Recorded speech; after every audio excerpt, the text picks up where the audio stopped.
Eu estou na CEMED Essencial, no consultório de Dr. Fernando Cano, para conversarmos sobre alcoolismo. Dr. Fernando, primeiro fala para a gente o que é o alcoolismo. O alcoolismo ele é caracterizado por um uso nocivo, assim como a gente classifica qualquer droga, né? Tem um uso nocivo, um uso abusivo e nocivo e um uso que causa uma síndrome de dependência e abstinência. Então, quando a gente está no nível do uso nocivo, a gente está dizendo de uma dependência psicológica, né, que está em jogo, com uma série de riscos para o paciente. E quando a gente fala de uma dependência física, é uma outra coisa, algo bem mais grave, né, e toda uma conduta bastante diferente a ser tomada frente ao problema, bem diagnosticado. Agora, como é que eu sei que estou viciado no álcool? O problema do álcool, né, a gente pode dizer assim, alcoolismo. Quem é o alcoolista grave? Quem precisa de um tratamento? É quem bebe todo dia? É quem treme? Quem é viciado? Quem está na síndrome orgânica, na síndrome de dependência? Não. Pode ser quem tem um uso nocivo grave. Por exemplo, aquele sujeito que bebe uma vez por ano, mas quando ele bebe, ele vai e bate o carro. Ou então ele agride a mulher, ou ao contrário, a mulher agride o homem. Então, esse é um uso nocivo grave, que precisa de uma intervenção médico-psiquiátrica. É claro que se o sujeito... Existem pessoas que, por exemplo, podem beber todos os dias e não têm uma síndrome de dependência clínica, orgânica do álcool. Esse sujeito não precisa de tratamento. O sujeito que bebe uma lata de cerveja todo dia, tem gente que faz isso e não é por causa disso que tem uma síndrome de dependência do álcool. Não faz mal para ninguém, não acontece problema nenhum se ele usa o álcool dessa forma. Então ele pode beber todo dia e não ser um alcoolista. Ele pode beber uma vez por ano e ser um alcoolista. Ele bebe uma vez e naquela vez ele sai dirigir uma moto sem capacete, né? Então isso é gravíssimo, isso é um risco muito grande que o sujeito corre. Então esse sujeito é um alcoolista grave que precisa de tratamento. Agora, como é essa síndrome de dependência física do álcool e de abstinência? Quais são os sinais, os sintomas dessa dependência? Existem sinais que são sinais psíquicos e sinais físicos. Sinais físicos como, por exemplo, tremor, alteração dos dados vitais, aumento da pressão arterial, aumento da frequência cardíaca e sintomas psíquicos também. O sujeito pode, por exemplo, ele vê bichos, ele tem alucinações visuais e ele pode ter delírios também, delírio persecutório, achar que alguém está perseguindo ele, ou então achar que a esposa está o traindo, que é um delírio de ciúme. Então, se o sujeito está fazendo sintomas desse tipo, tanto psíquicos como físicos, ele está dentro da síndrome de abstinência e da síndrome de dependência orgânica, que a gente chama, clínica, física do álcool. E é uma situação bem mais grave e que demanda um tratamento mais complicado, mais sério, mais difícil, né? Porque normalmente chega a implicar, por exemplo, internações. Quando o sujeito deve buscar um tratamento e quais os tratamentos que podem ser realizados?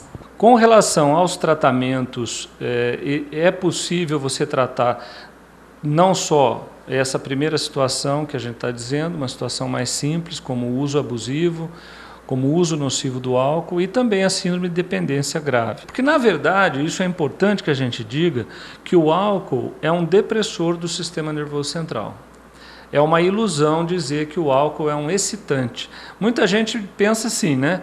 Eu vou usar o álcool para ficar mais alegre, né? Então, na verdade, quando você começa a beber álcool, o que o álcool faz é deprimir a sua censura.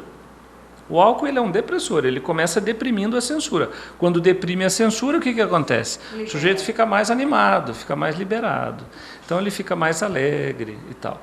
Mas se ele continuar bebendo, se o nível do álcool no sangue for aumentando, ele vai começar a ficar deprimido, ele vai começar a ficar sonolento, né? Vai começar a perder os reflexos, exatamente onde é que, por exemplo, a direção passa a ser algo de alto risco para o sujeito.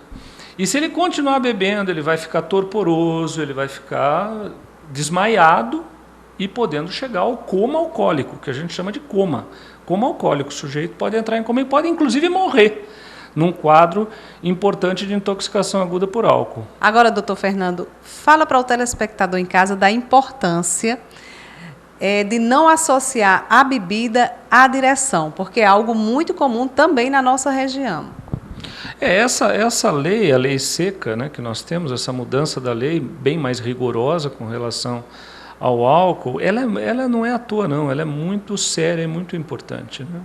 O álcool e a direção é a fórmula da tragédia, né? Eu penso assim, a gente vê às vezes o sujeito dirigindo moto sem capacete, né? O sujeito alcoolizado dirigindo uma moto sem capacete, na minha opinião, é um suicida em potencial, né? É um homicida, porque ele pode inclusive até matar um outro ou se matar. Então, um homicida ou um auto-homicida, que é um suicida, né? Porque é um suicídio fazer isso, na minha opinião. Então, é gravíssimo, uma coisa extremamente grave. A gente tem visto, quem trabalha em pronto-socorro, médicos clínicos que trabalham em pronto-socorro, sabem muito bem disso, né? Quando chega lá um sujeito, as lesões são gravíssimas, porque o sujeito perde a noção da autoproteção em cima de uma moto ou mesmo dentro de um carro. Então ele passa a ser uma arma contra ele mesmo. Então acho isso extremamente grave, acho a lei extremamente importante, deve ser seguida, deve ser utilizados todos os meios para coibir isso daí. Meu pai começou a beber na separação dele, piorou. Então ele bebia inicialmente socialmente, como todo mundo. Ah, sexta-feira eu vou sair, sábado eu vou beber, mas foi piorando a cada dia. Então ele perdeu um pouco o controle, perdeu o controle de tudo. Começou a beber mais e mais, chegar em casa muito tarde, preocupando todo mundo. Foi uma fase muito triste, é um grande trauma para a família de quem tem um alcoólatra dentro de casa. Ele era muito sério, sempre foi. E quando bebia ficava muito engraçado e isso me envergonhava demais. Porque as pessoas diziam, seu pai tá ali bêbado, no bar, em um bar. Isso me constrangia demais, demais, demais.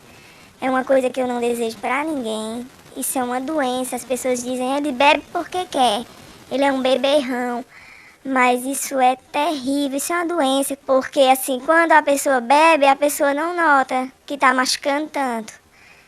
E ele achava que aquilo ali era bacana, que estava assim alegre, que estava feliz demais e esquecendo os problemas, mas na realidade ele estava maquiando tudo que ele estava sentindo com a falsa alegria. E assim eu não desejo que ninguém passe por isso. Isso é triste, isso me magoa demais. E me magoa muito lembrar das cenas que vi ele chegando em casa, alguém trazendo, porque ele estava sem condições de chegar em casa. E isso ficou marcado e vai ficar marcado para sempre. Porque não é porque ele queria, tenho certeza, porque ele não queria magoar ninguém. Porque ele sempre foi um pai maravilhoso, presente, mas era mais forte que ele, muito mais forte que ele. Eu vendo ele não beber e ele dizendo sempre, evite o primeiro gole, evitem o primeiro gole.